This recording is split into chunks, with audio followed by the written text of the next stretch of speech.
Hey guys, welcome to Podiatry Practice Mastery. Don here.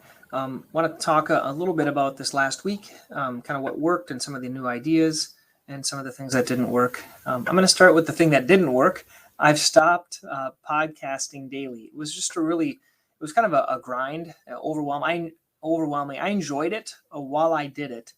But the whole challenge wasn't so much the podcasting, it was all the admin work that went with it, which is like putting a title, posting it, things like that. Until I can find a who to do that, I'm not willing to do it. I think it was fun talking about, what's been working in the practice on a daily basis, things that were fresh in my mind. So I did stop that. I'm only posting now these weekly ones on Mondays, and then when I do an actual interview. So I'm trying to do more of the things that I find that are fun and enjoyable, and less of the things that are kind of a grind. There was someone that I listened to recently, and he was saying, you want to think of if you hear something and you think, yeah, heck yeah, I want to do that. That's what you should do more of. If you think, oh, it's kind of a drag, you shouldn't do it, and do kind of doing less of that. And life makes life a lot better. I'll talk a little bit about an interview I did with Scott. He's a podiatrist. Once again, if you guys want to be interviewed by me, just send me something. I'm going to put a little link up here. Is if you have a tip, here's a little QR code, and I'll put it underneath the video and underneath the podcast here. If you want to be interviewed, just share your tip, send it to me, and say, hey, Don, I want to be interviewed about this certain topic, whatever you think. I think we all have something that we're great with. Scott, he liked to do fungal toenails, so I'll talk a little bit about his tips, and I'll put the link to his podcast there. I'm going to talk a little bit about the workshop again, kind of the follow-up a week afterwards, about the ads, about the experience, about the next webinar, and then about a book that I read recently called Tiny Habits. Let me start with that. So Tiny Habits is, there's a couple of good habit books. One's Atomic Habits, and the other one is Tiny Habits. Kind of thought they were similar, but they're really not. The main difference to Tiny Habits is you start with something really, really small, which I already knew about. Basically, you start something small and then you increase it. But what I really liked about this I think Dr. Fogg, he talks about it, is making it so simple and actually just kind of organizing your life to make doing these habits a lot easier. I want to give you two examples. One example is I like to do a daily, like a devotion time in the morning where I read and I study Bible and things like that. That's what I like to do. And I was always distracted by like my cell phone or by my agenda or things I had planned for the day. So it always was an intention, but it was never done. And he gave this interesting idea. And he basically said, well, just make it easier to do it and harder not to do it. So he gave an example. If you want to watch TV less, what you do is every time you watch TV, you take the batteries out of the remote and you put the remote in a difficult place. I've heard this before. Like, for example, if you want to not use your credit card, you put it in the freezer. What I did is I put my backpack that has all my stuff in it and my cell phone by the door where I would leave. And then where I was sitting in the morning drinking my coffee, I only left my journal and a couple of other books that I wanted to read. And so by just doing that simple step, it like 10x'd all my study time because I wasn't distracted. So that can be, if you're distracted with other things like cell phones specifically, like for me, I don't take my cell phone out. I actually leave it in my backpack. So I'm not distracted by it. And then another thing I'm trying now with this tiny habit thing is I'm reading books basically in between patients. In between patients, I think we're always thinking we're trying to be really productive by, like, I don't know, for me, I was editing a website page or working on something else or working on this or that. But what I do now is that until noon, all I'm doing is reading a book. So I'm getting through a lot of pages in a book. So for example, as we know, our staff many times, because the patients are late or things like that, we might not see our first patient exactly on time because they get there at that time. So we have a 5 or 10 minutes there, 5 or 10 minutes here. And I'm doing other office things in my EMR, but I have this time. And so I'm reading through a book. This is the second time I'm reading through this one. This is the guy that I'm studying right now. His name is Chad Madden. He's a physical therapy and he has Killer Marketing Secrets. So I bought it on Amazon, and the second time through it, a lot of really good ideas. He talks about the whole workshop thing that I imitated and I modeled after him. So that's what I'm doing now. So until noon, I'm only reading in between patients if I have some time. You might not have any time if you're out straight, but for me, there might be a little time where they're rooming the patient and things like that. And just making good use of these spare moments like this. I do this during my lunch hour. Or my lunch half hour, whatever amount of time I have. So let us go now to the next step. This is Scott. I interviewed Scott. He's a member of Podiatry Practice Mastery. Once again, if you guys want to be interviewed, just let me know. We were talking about fungal nails, and one of the struggles is he was mentioning he does a test where he looks for fungus, but also bacteria, and then he does this like compounded thing that goes on top of the nails, and he has a lot better success than just with Lamisil, because many times we give Lamisil and it's just not totally resolving it, even though we do a fungal culture, and sometimes it's due to trauma and other things. So if you guys have other great ideas, just like send me an email. Let me know what really works for well for you if you want to be interviewed.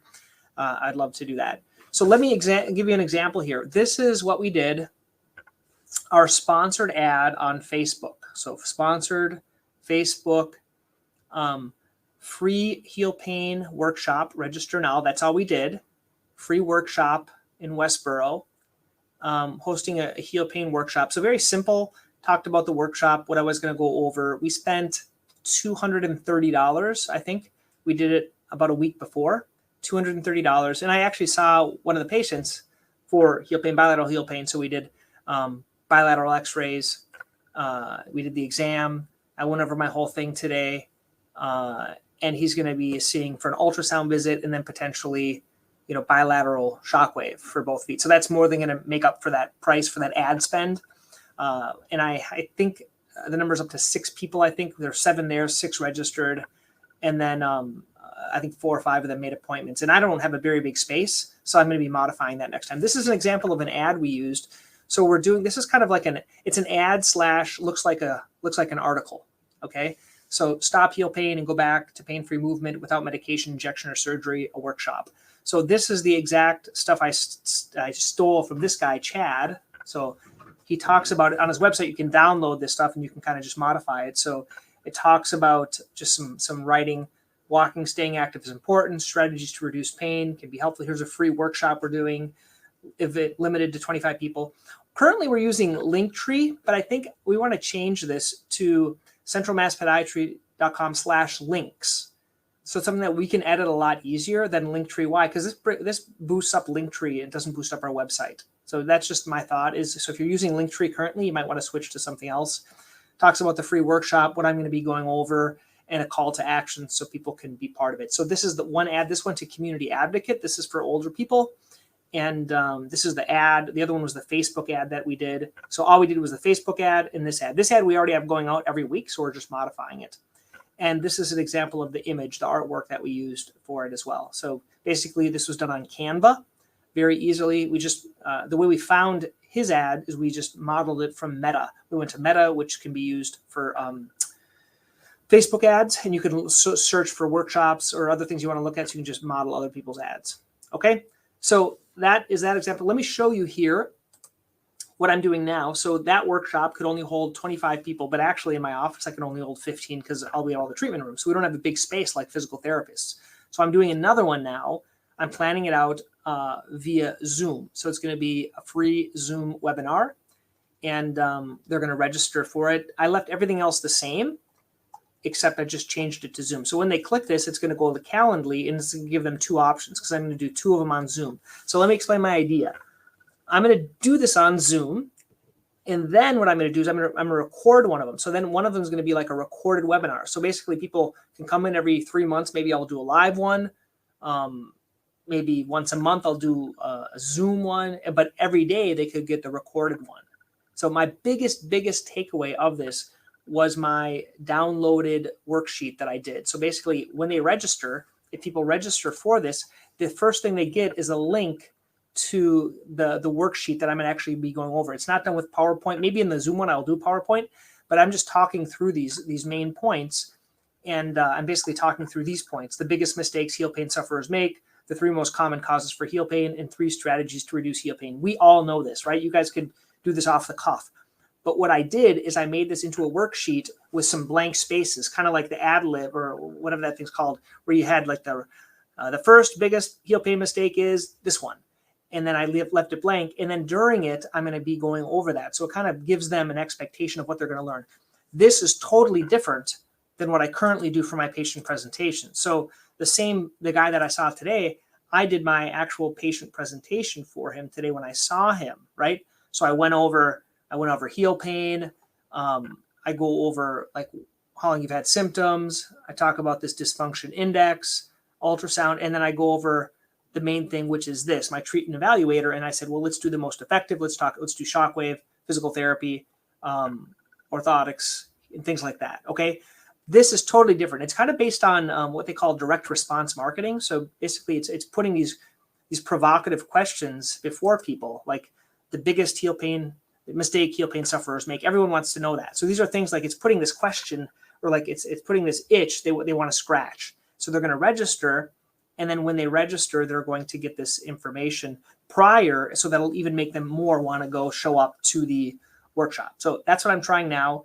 I'll let you know how it works. And then I had a couple of people didn't even come. They just made an appointment. So, I think there's going to be legs on this. I've tried a lot of things that don't have any legs. The legs are cut off of them. But this one I think is going to work. I'll let you know as I continue to have a rendition. I'd love to know what works for you guys, and if you have any other ideas. Okay. Until next week. Thanks.